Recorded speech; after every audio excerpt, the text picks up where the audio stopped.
guys, welcome to Have a Drink and Paint. Tonight we are doing Children of the Corn, the original, based on a Stephen King novel. I wanted to do one Stephen King directed, but the only one he ever directed was Maximum Overdrive, and people have kind of done that one to death, so I figured, why not? And that means tonight I have my drink. I hope you have yours.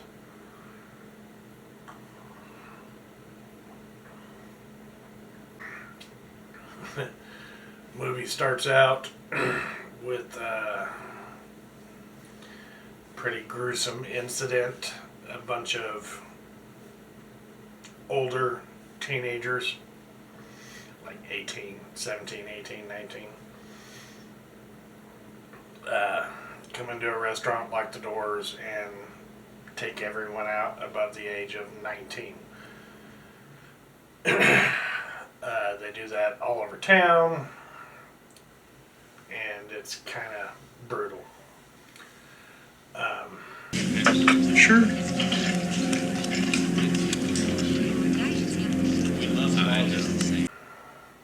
Skip ahead a little bit.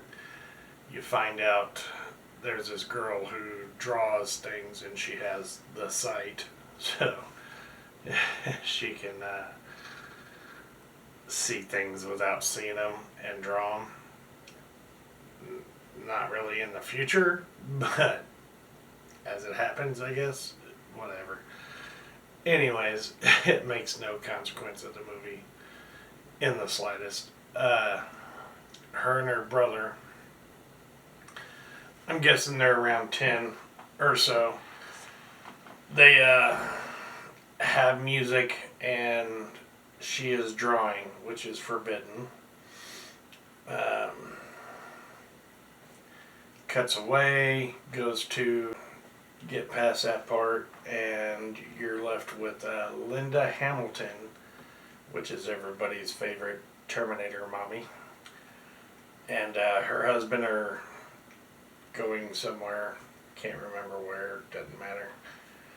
And they get off course, and they're heading to this town. They do everything they can to avoid the town, but they get there anyways. And it's in Nebraska. So when they get to the town, it's empty. They find a house that they just randomly go into and find the little girl upstairs drawing pictures. The husband's like, I'm going to go to town hall. You stay here, keep the car, see ya. He does that. She gets kidnapped by Malachi. So by this point in the movie, you find out that there is this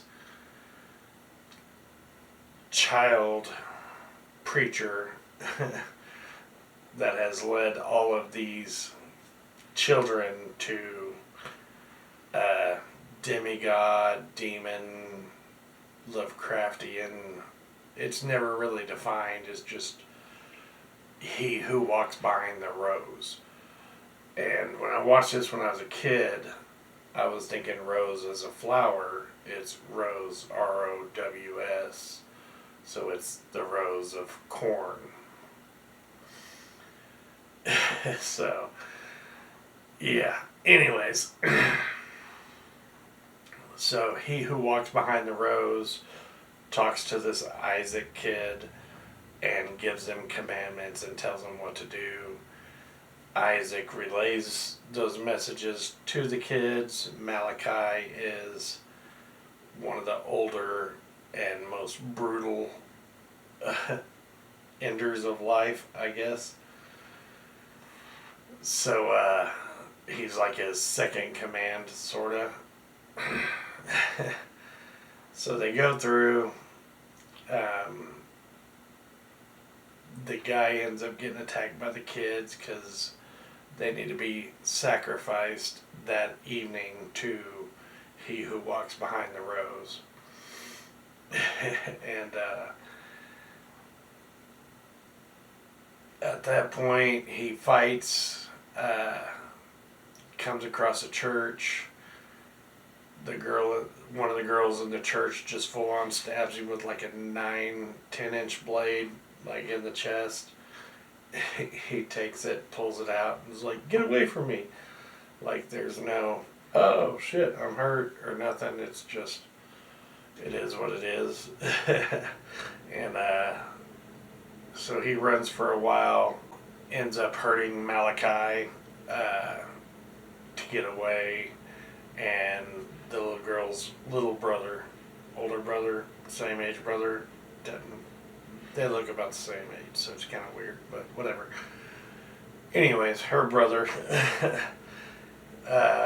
helps the guy get away, brings him down to a bomb shelter to hide.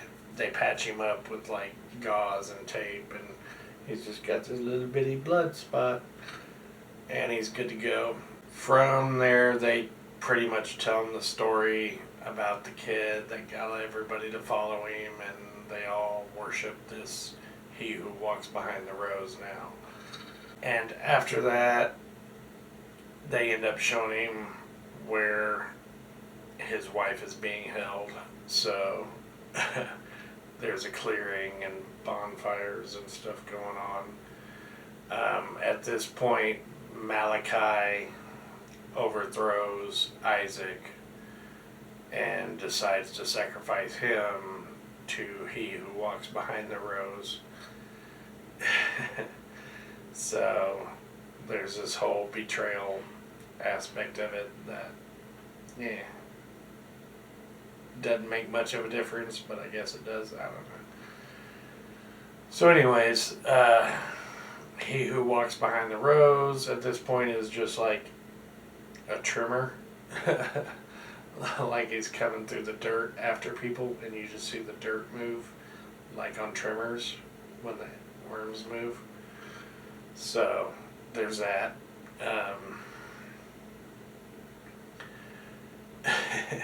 They end up sacrificing Isaac, which is probably, to me, the best part of the movie. The thing comes out, and it's just like a light that engulfs him, and once it fully engulfs him, it turns red, and then they have him tied to a cross as a sacrifice. So after it fully engulfs him, it just shoots the cross off out of the ground like a rocket. And then Isaac's just gone. At this point, the husband shows up, rescues the wife, makes her run away, talks to the kids, somewhat gets them to understand a little bit about being in a cult. So, anyways, they stop listening to Malachi. As everybody's about to run and flee, he who walks behind the rose has possessed Isaac, and he comes back for Malachi. He wants you too, Malachi. So while he's doing that, everybody runs, gets away. The husband and wife are trying to figure out what to do next. There was a cop in town that was about to burn the cornfield down before he got unalived by the kids. So they decide to do that. They hook up a hose, spray gasoline out of the sprinklers of the watering crops. They, instead of water, they spray gas. Then the husband throws a Molotov in there. Everything lights on fire. Of course, when Isaac is lit up, like red, animated smoke flies up. Then you get the explosion with the skull in it. I mean, full on 80s stuff. It's all great. Then more red smoke, and they decide, screw it, we're getting the hell out of here. So they end up taking the little girl and her brother with them. They go to get in their vehicle. the girl that stabbed him at the church is trying to take him out again. She's in the car in the back seat. He jumps out. She tries to come after him. He slams the door on her face. And he's like, she's out. What should we do? And the wife is like, send her a get well card from Seattle. Like, we're out.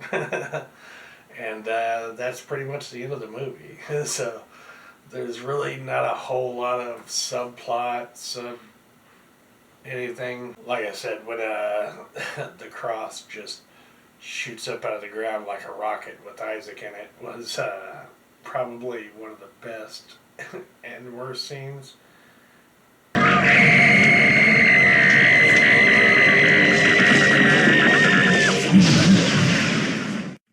But it was my favorite. But yeah, for a Stephen King movie, just not a whole lot of storyline given. I enjoyed it. Free on Tubi, so I mean, if you're bored and it is Halloween, something to watch leading up to that. So, I have enjoyed my drink. I hope you enjoyed yours.